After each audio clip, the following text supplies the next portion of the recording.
If you're drawn to the darkest true crime cases, the ones that make you question how well you really know the people next door, subscribe now.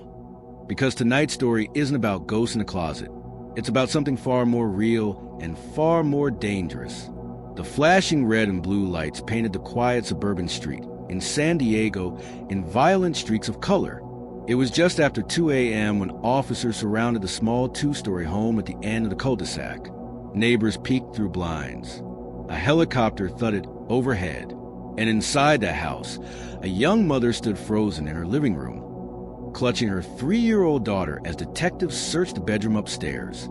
The little girl kept whispering, "She's still in there. She's mad." But when officers opened the closet door, there was no one inside. At least, that's what they thought. Just 6 months earlier, the Harper family had seemed ordinary. Daniel Harper, 34, worked as an IT technician. His wife, Melissa, 31, was a part-time nurse. Their daughter, Lily, had just turned 3. They lived in a quiet neighborhood where kids rode bikes until sunset, and neighbors exchanged cookies at Christmas.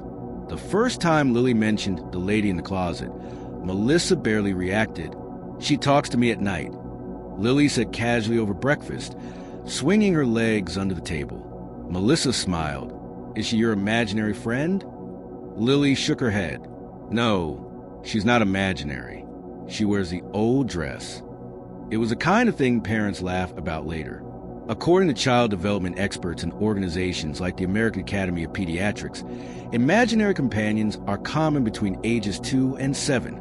They can feel incredibly real to a child. Melissa knew that. She had read the parenting books. But Lily didn't treat the lady like a friend. She argued with her. At night, Melissa would hear muffled conversations through the baby monitor. At first, it sounded like typical toddler babble. But then the words became clearer. "You're not supposed to be here," Lily whispered one night. A pause. "No, Daddy doesn't know." Melissa sat upright in bed. Daniel slept beside her, unaware. The next morning, Melissa checked the closet. Nothing but tiny dresses, plastic hangers, and a few storage boxes. No hidden panels. No crawl space. No signs of forced entry. Still, something felt wrong. 2 weeks later, Lily started describing the lady in more detail. "She has a red mark on her neck," Lily said while coloring at the kitchen table. "And she cries when Daddy goes to work." Daniel laughed it off. "Sound dramatic." But Melissa noticed something else. Lily had begun waking up exhausted, dark circles under her eyes. She wet the bed twice after being fully potty trained, and she refused to sleep with the closet door closed. "She doesn't like when it's dark in there," Lily insisted. Melissa's concern shifted from imagination to safety. She installed a high-definition baby monitor with audio recording. If someone was somehow entering the room, she would know. 3 nights later, she got her answer. At 1:17 a.m., the motion alert triggered. Melissa opened the app and listened. Lily was sitting upright in bed, staring at the closet. The door was closed. "I won't tell," Lily whispered. Silence filled the room. No footsteps. No creaking hinges. Then Lily said something that made Melissa's blood run cold. She said, "You keep secrets too, Mommy." Melissa felt her chest tighten. Daniel was beside her, scrolling on his phone. He hadn't heard. The next morning, Melissa reviewed the footage frame by frame. At 1:16 a.m., the closet door handle moved. Not dramatically. Not like someone throwing it open. It turned, slowly then stopped. Melissa replayed it 10 times. The house had no pets. No draft strong enough to move a brass handle. She checked the hinges. Solid. She confronted Daniel that evening. "Have you been going into a room at night?" she asked carefully. Daniel frowned. "What? No.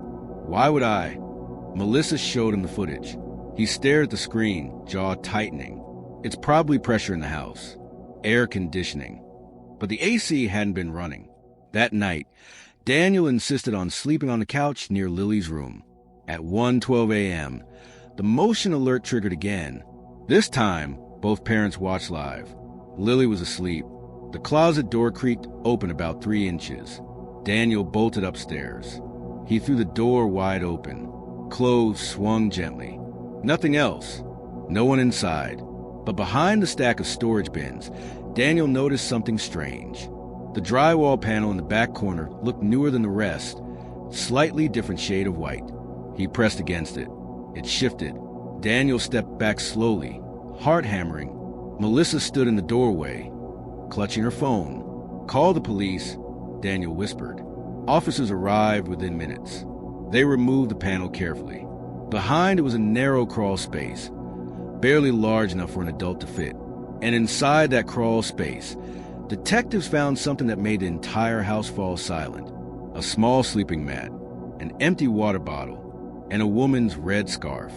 But that wasn't the worst part, because tucked beside the scarf was a recent photograph of Lily, taken inside her bedroom. And someone had been living inside that closet.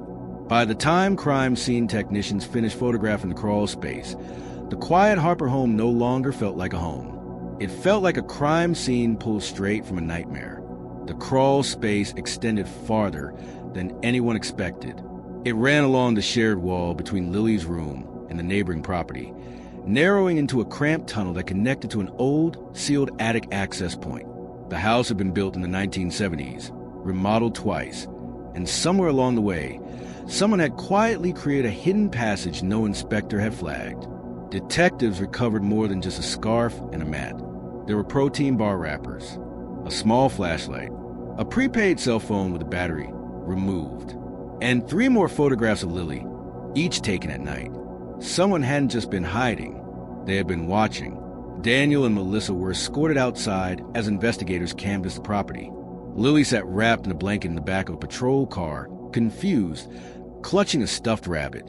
She kept asking one question. Is she gone now? Detective Aaron Delgado, a 15-year veteran of the San Diego Police Department, took lead on the case. He had seen stalkers, home invasions, and domestic horrors. But this was different. This was calculated, patient. Someone had embedded themselves inside a family's life. The prepaid phone yielded its first clue. Though the battery had been removed, forensic technicians extracted partial call logs. The device had connected repeatedly to a single nearby cell tower, one that covered only a 4-block radius. Just patience and obsession. The Harpers thought the danger was invisible. Whoever had been living in that crawl space hadn't come from far away. Officers began knocking on doors.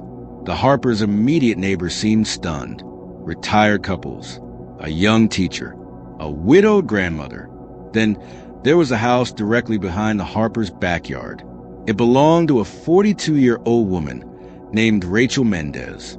She lived alone. Rachel worked nights as a caregiver at a private assisted living facility. She kept to herself. No criminal record. No known history of violence. When officers questioned her, she appeared calm, almost too calm. "I hear kids playing sometimes," she said casually, "but I mind my business." Detective Delgado noticed something else. Through Rachel's open back door, visible from her kitchen table, was a direct line of sight into the Harper's second-floor window, Lily's room. "Have you ever been inside your neighbor's house?" Delgado asked. Rachel smiled thinly. "Of course not." But later that afternoon, forensic analysis delivered a break. Fingerprints lifted from the drywall panel matched Rachel Mendez. A warrant was issued immediately. Inside Rachel's home, investigators uncovered something far more disturbing than anyone expected. Her bedroom walls were covered in photographs, not random pictures. Close-up shots of Lily, playing in the yard, riding her tricycle, standing by the window.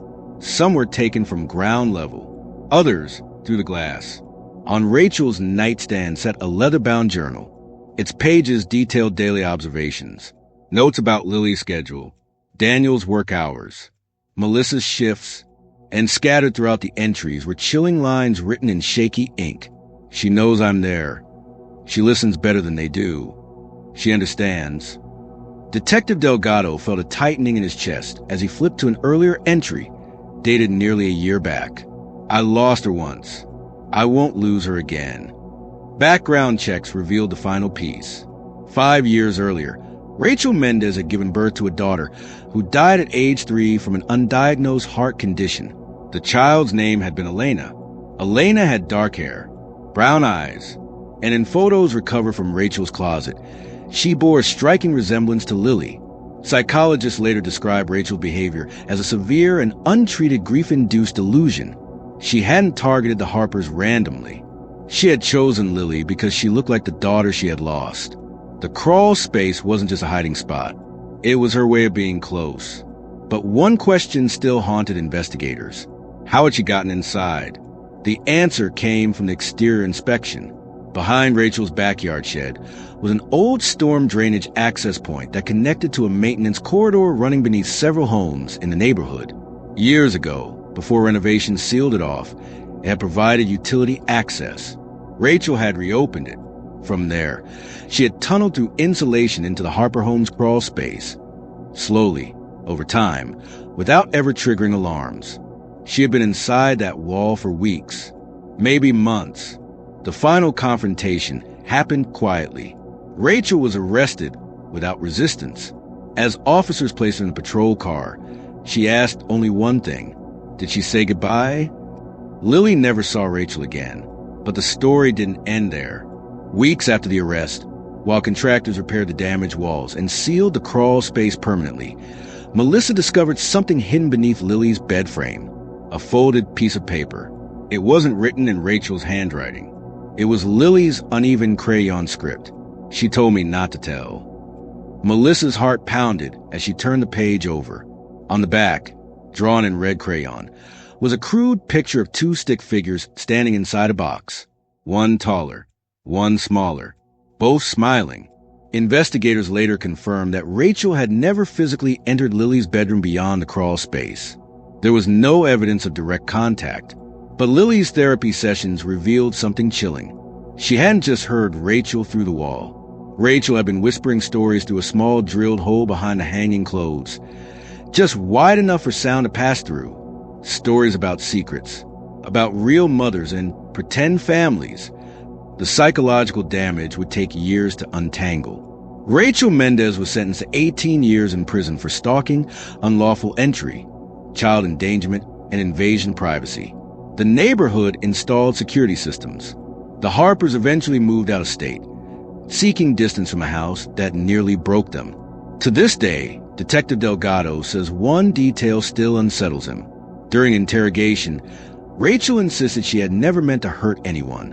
"I was just waiting," she said calmly. "Waiting for what?" Delgado asked. "For her to come with me." There were no weapons found, no immediate plan uncovered. They thought it was imaginary.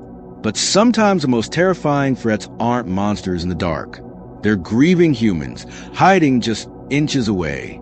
If this story left you unsettled, imagine living it. And if you think this case was intense, you're not ready for the next one. Hit subscribe and step carefully into the dark.